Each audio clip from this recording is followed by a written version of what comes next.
So there is actually a place on earth where death is not permitted. Like people live here, they go to work, go to their shop, they play, they get married, they do everything that normal human beings do. But one thing is strictly forbidden. They are not allowed to die. They're not allowed to die here. This law was actually made for a reason, and even today it is strictly enforced. But the big question is, what happens if someone disobeys and die? Like if someone died, what will happen? Would they punish the person, or would they punish the family? So just like you, I get a lot of questions. I have a lot of questions like, how is it possible to make a law against death when death itself is inevitable? And why was this law made in the first place? And just like I asked earlier too, what happens when someone dies? Then the big question is, where is this place? So just like you, I am curious, and I've decided to dive deeper into this mysterious town and find answers to my questions. I wanted to know why this law exists in the first place and how a town could make death a crime.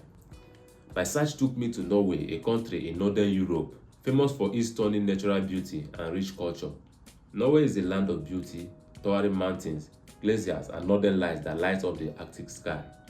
It is one of the most peaceful and happiest countries in the world, known for its clean cities, orderly life, and respect for culture. Norwegians love outdoor life, hiking, skiing, fishing, enjoying nature. They are a big part of their everyday life. They value simplicity, honesty, and equality. It is part of their culture to respect everyone and respect their environment too. Norway is traditionally Christian, mostly Lutheran, but today many Norwegians are secular. Religion is less about strict rules and more about cultural heritage. Respect for freedom of belief is strong. Everyone can practice their faith or choose not to. Norway is a parliamentary democracy, which means government is elected by the people. It has a king, but his role is mostly symbolic. The country is known for social welfare, education, and healthcare systems that support everyone, making it one of the most developed countries in the world. For us to really understand why this law was made in the first place, we need to break it down, and we went back in history to find out things about this country and the town in this country that made this strange law. So we don't just dive into it, we'll explain it, and then we'll have to trace it back to history. So stay with me and you understand it. Norway's history goes back thousands of years. The country was home to Vikings, famous for exploring, trading, and raiding across Europe between the 80th and the 11th centuries. The Vikings' love for the sea, exploration, and adventure still echoes in Norwegian culture today. Over time, Norway became a kingdom, was united with Denmark and Sweden at different periods, and finally became independent in 1905. Norway is ranked one of the safest and happiest countries on earth. But then, in its far north, exists this mysterious town that we're about to explore now.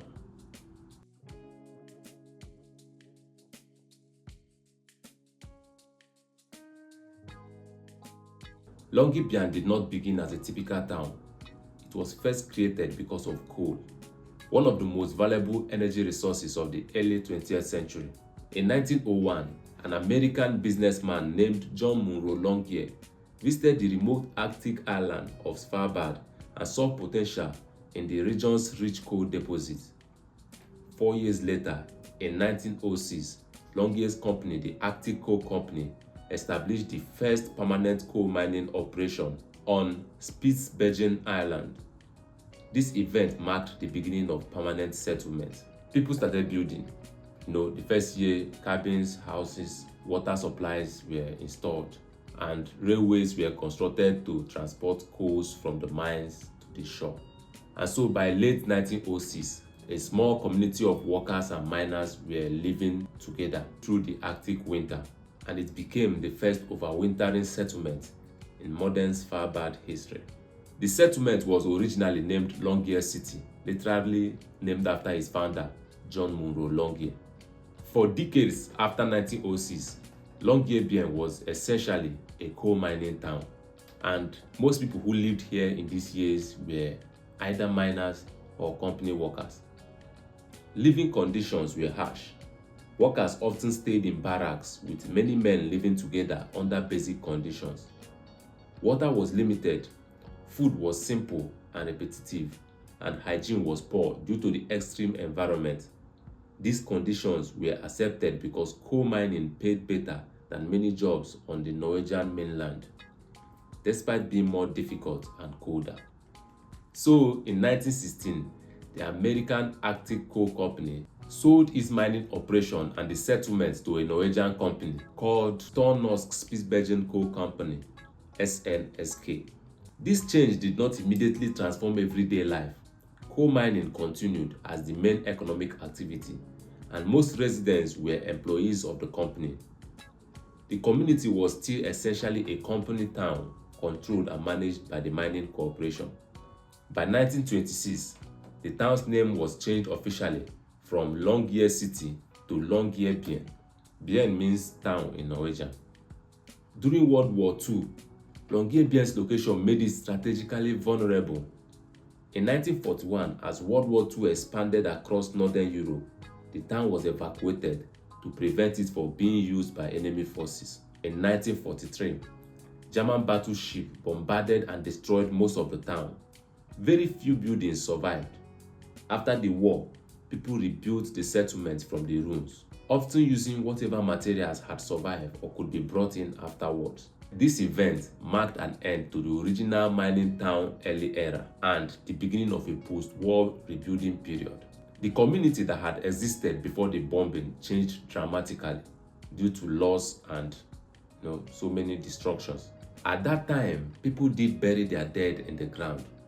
The town had a cemetery, and the graves included people who died from accidents or disease, including victims of the 1918 Spanish flu pandemic. These early burials were conducted like those anywhere else in the world. But everything changed in the mid-20th century. In the 1950s, authorities in Longyearbyen made a surprising discovery. They found that bodies buried in the old cemetery had not decomposed the way bodies normally do. Instead, because the ground in Longyearbyen is permanently frozen, a layer scientists call permafrost, the bodies remained almost perfectly preserved even after decades. Scientists realized this created a problem. Normally, when a body decomposes, microbes and bacteria break it down in a way that stabilizes organic materials. But in the frozen ground, those microbes could not survive. Bodies remained nearly intact, and there was concern that preserved pathogens or bacteria could lead to health risks. Some bodies even showed signs of mold and unusual preservation because nothing was breaking down naturally. From that point on, authorities decided that burying people in the ground was no longer safe or practical. Instead, people who were seriously ill, elderly, or people who are getting closer to their end were sent to mainland Norway, normally a larger city with hospitals and healthcare facilities where people can be taken care of, and if they die there, they can be properly buried in a normal cemetery. So this was not actually a law that criminalized death. It was a health decision based on science. Traditional burial in the frozen earth was simply no longer permitted. Bodies were now transported off the island for burial. Today, Longyearbyen does not hold traditional burials in the ground. While the old cemetery still exists, it is no longer used. Its graves are a reminder of a very different time.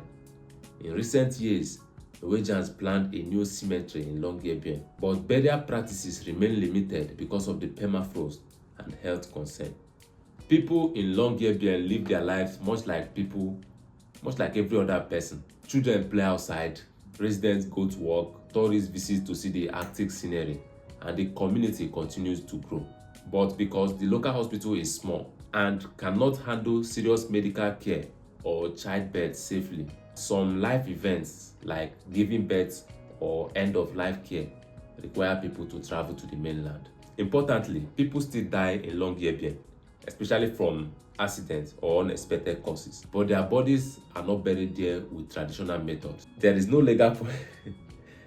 legal punishment for dying there. In fact, there is no law that makes death itself a crime. The real rule simply prevents burial in the frozen ground. The story of Longyearbyen is fascinating, not because people can't die there, but because it shows how human societies adapt to extreme conditions. It reminds us that even in the Arctic, where nature behaves very differently than most places on Earth, communities find thoughtful ways to live and plan for life and for death with care. Thank you for watching, and if you enjoyed this video, please do well to subscribe and turn on your notification for more videos like this. Until next time, my name is Thank God, and this is SY Times.